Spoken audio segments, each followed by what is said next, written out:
प्रिय मित्रों, मेरे YouTube चैनल के स्टडी ग्रुप 940 पर आप सभी लोगों का बहुत बहुत स्वागत है। आज के वीडियो में हम लेके आए हैं त्रैमासिक परीक्षा 2025-26 कक्षा 9वीं विषय संस्कृत का पेपर।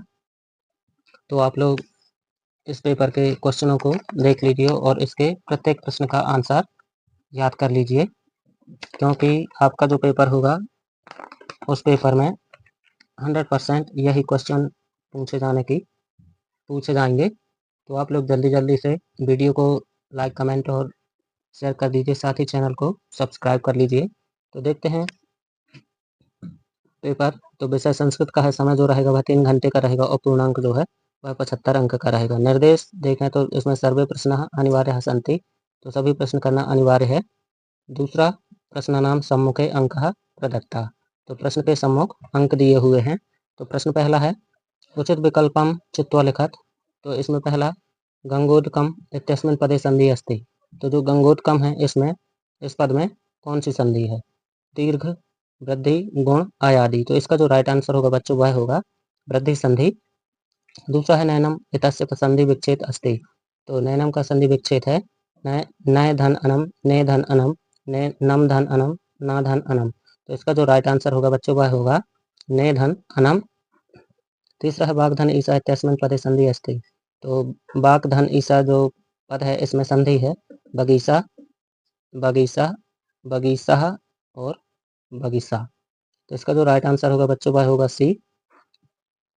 चौथा है रामस्य कृष्णश्च इत्यस्मिन् पदे समासः अस्ति। राम और कृष्ण पद में समास है। तो रामः कृष्णः, रामं कृष्णं पंचपात्रं रक्तपीतः। तो इसका जो राइट आंसर होगा वह होगा ए, रामः कृष्णः। पांचवा द्वंद्व समासः इति समासस्य उदाहरणम् अस्ति। द्वंद्व समास का उदाहरण है पितरौ बी रोगमुक्त, सा गुण और दा है आयादि। तो इसका जो राइट आंसर होगा बच्चों वह होगा बा, रोगमुक्तः। नीलोत्पलम इति उदाहरणम कस्य समासस्य अस्ति। तो नीलोत्पलम में समास है द्विगु, कर्मधारय तत्पुरुष और द्वंद्व समास। तो इसका जो राइट आंसर है बच्चों वह है कर्मधारय समास। प्रश्न दूसरा देखते हैं रिक्त स्थानानि कुर्यात्। रिक्त स्थानों को भरिए। तो रामस्य कहा विभक्ति खाली स्थानम। तो इसका जो राइट आंसर होगा बच्चों वह होगा षष्ठी विभक्ति है। दूसरा है लताया विभक्ति खाली स्थानम। तो इसमें जो राइट आंसर होगा वह होगा पंचमी विभक्ति। छठवां है अपठ्य लकारः भवति। तो इसका जो आंसर होगा वह होगा लंग लकार। चौथा है गच्छति लकारः अस्ति। तो खाली स्थान है। तो इसका जो राइट आंसर होगा वह होगा लकार। पांचवा है पाधन खाली स्थानम। तो यहाँ पर जो राइट आंसर होगा वह होगा पातुम।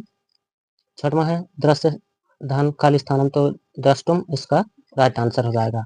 प्रश्न तीसरा है युग्म मेलनम कुरुत। तो यहाँ पर दो पक्ष दिए हैं आ और बा। तो आ जो है इसमें प्रश्न दिए हैं और बा जो है इसमें सही जोड़ी है। तो जो बालकम है, बालकम का जो राइट आंसर होगा बच्चों वह होगा ये द्वितीय बहुवचनम है। तो इसका ये राइट आंसर हो जाएगा। दूसरा है मनुरा। तो जो मनुरा है ये प्रथमा बहुवचन हो जाएगा। तीसरा है नद्या। तो जो नद्या है ये तृतीय एक वचन हो जाएगी। और लतासु जो है ये सप्तमी बहुवचन हो जाएगा। तो इसको इस तरह से हम इनको मिला लेते हैं। पांचवा है स्रा। तो जो स्रा है ये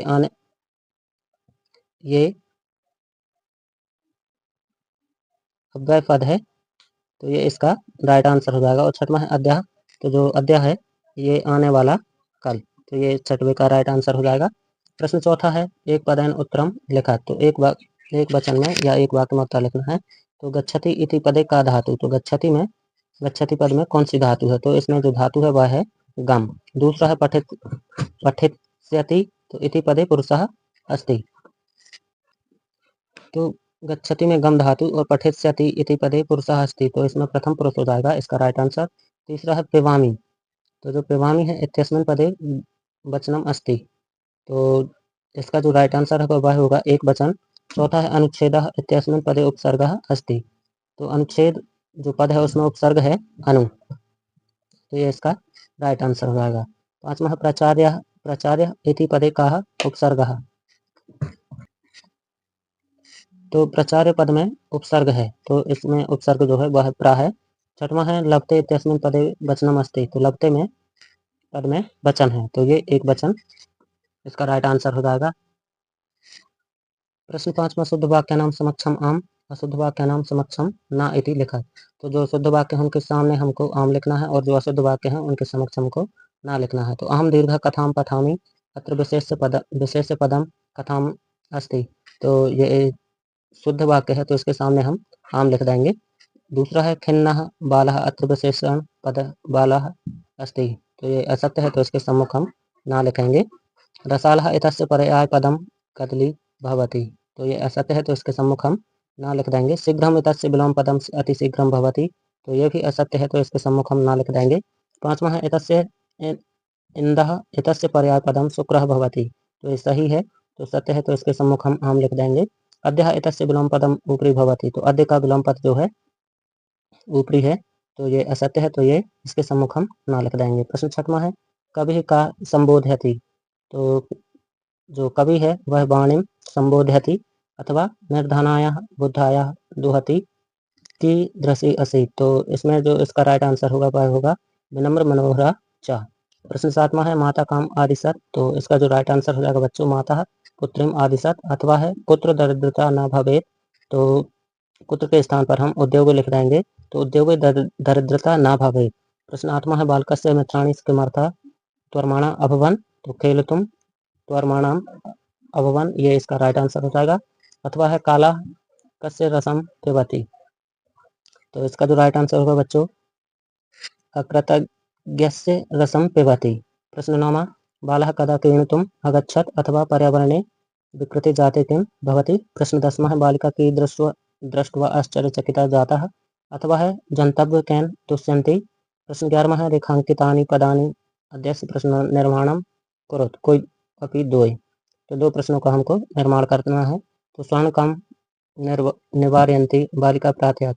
दूसरा है खलानाम मैत्री आरंभ गुरुभि भवति। तीसरा है चटकः स्वकर्मिणी व्यग्र आसीत्। प्रश्न 12वां है अधोलिखितानि कथनानि कः कम प्रति कथयति क्वै अपि दो। तो जो ये अधोलिखित कथन है उनको हमको पूरे करना है। तो सूर्यतापे तंडुलान खगेभ्यो रक्षा। दूसरा है स्वामिनीम प्रत्यागतः अहम अस्वादय प्रसादम। तीसरा है हा विधे किमिदम मया कृत्यम। प्रश्न 13वां है अधोलिखितानि वाक्यानानि वाक्य पूर्वतम वाक्य परिवर्तनम करो। तो ये जो अधोलिखित वाक्य हैं इनके हमको वाक्य परिवर्तन करना है कोअपि दो के। तो पहला है इसमें सा हंसति। दूसरा है छात्रेण पुस्तकम पठ्यते। तीसरा है माया गम्यन्ते। प्रश्न 14वां है प्रश्न पत्र समागतां श्लोक विहाय स्वपाठ्य पुस्तकात् कंठस्थी कृतम सुभाषितम ध्वम लिखा। तो यहाँ पर हमको सुभाषितानी के श्लोक लिखना है जो कि इस प्रश्न पत्र में ना आए हों। तो आप लोग सुभाषितानी के श्लोक भी याद कर लीजिए। प्रश्न 15वां है अशुद्ध कारक संशोधनम करो। तो जो अशुद्ध कारक है उनको हमको शुद्ध करना है। तो श्री गणेशाय नमः। तो ये श्री गणेशाय नमः हो जाएगा। अहम विद्यालयः गच्छामि वयम पठन्ति। प्रश्न 16वां प्रदत्त शब्दे पाठकथानि रिक्त स्थानानि कुर्यात्। तो इन शब्दों को हमको रिक्त स्थानों में भरना है कोअपि चत्वारः यानी चार कोई भी चार। तो ये हैं आप लोग इन प्रश्नों के उत्तरों को अच्छी तरह से याद कर लें। तो 17वां है अधोलिखिता नाम वाक्य नाम संयोजन करो। का है सूर्य तपे तंडुलान खगेभ्यो रक्षा। खा है पूरा कस्मिचित् ग्रामे एक निर्धना वृद्धा से न्यवसत। गा है नेतादृशः स्वर्णपक्षो रजतवक्षो स्वर्णकाकस्तयः पूर्वद्रष्टाः। घा है एको विचित्र काकः समुद्दीयः तामुपाजगाम। प्रश्न 18वां अधोलिखितं गद्यांश पठित्वा प्रश्नानामुत्तराणि संस्कृत भाषायां लिखात्। तो ये जो अपठित गद्यांश है इसको पढ़ के हमको इसके जो क्वेश्चन दिए हैं इन क्वेश्चनों के आंसर लिखना है। तो आप लोग बड़े ध्यान से इस गद्यांश को पढ़ के इन प्रश्नों के उत्तर दीजिए। प्रश्न 19वां अधोलिखितं पद्यांशां पठित्वा प्रश्नानामुत्तराणि संस्कृत भाषायां लिखात्। तो ये जो पद्यांश है इस पद्यांश से हमको आंसर लिखना है। तो जैसे कि यत्रैन संरक्षित तो इसका जो व्रतम हो जाएगा ये इसका राइट आंसर हो जाएगा। तो यहाँ पर व्रतम। दूसरा है किम इति यति च। तो वित्तमेति च यति च ये इसका दूसरे का राइट आंसर हो जाएगा। तीसरा है कस्मात् क्षीणः मानवः हतः। तो यहाँ पर ये अक्षीणो वित्ततः क्षीणो वृत्ततस्सु हतो हतः। तो ये इसका राइट आंसर हो जाएगा। प्रश्न 20 में है अधुलिखितम नाट्यांश पठित्वा प्रश्नानाम उत्तराणि संस्कृत भाषायां लिखत। तो ये जो नाटक दिया गया है, इस नाटक से भी हमको ये प्रश्न दिए हैं 3, तो इन प्रश्नों के आंसर करना है।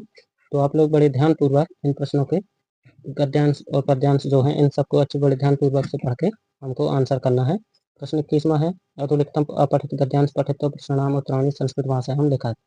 तो ये जो अपठित गद्यांश दिया गया है, इसको अच्छी तरह से पढ़ के हमको इसके जो प्रश्न है, इन प्रश्नों के हमको आंसर देना है। प्रश्न 22 में स्वस्य प्रचारस्य कृते अवकाशार्थम एकम प्रार्थना पंचम संस्कृत भाषायां लिखत। अथवा है स्वस्य प्रचारस्य कृते शुल्कमापम आप एकम प्रार्थना पंचम संस्कृत भाषायां लिखत। तो यहाँ पर हमको अवकाश के लिए एक प्रार्थना पत्र लिखना है, अथवा है शुल्क माफ करने के लिए हमको प्राचार्य को एक प्रार्थना पत्र लिखना है। प्रश्न 23 में अधुलिखितेषु विषयेषु एकस्य निर्बंधम संस्कृत भाषायां लिखत। तो हमको किसी एक विषय पर हमको निबंध लिखना है, जिसमें है संस्कृत भाषायां महत्वम, संस्कृत भाषा के महत्व पर, खा है पर्यावरणम, पर्यावरण के ऊपर हमको निबंध लिखना है, अथवा है महाकवि कालिदासः और घा है सदाचार।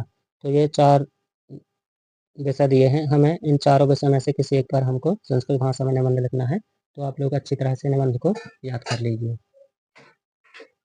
वीडियो कैसा लगा कमेंट बॉक्स में ज़रूर बताएं।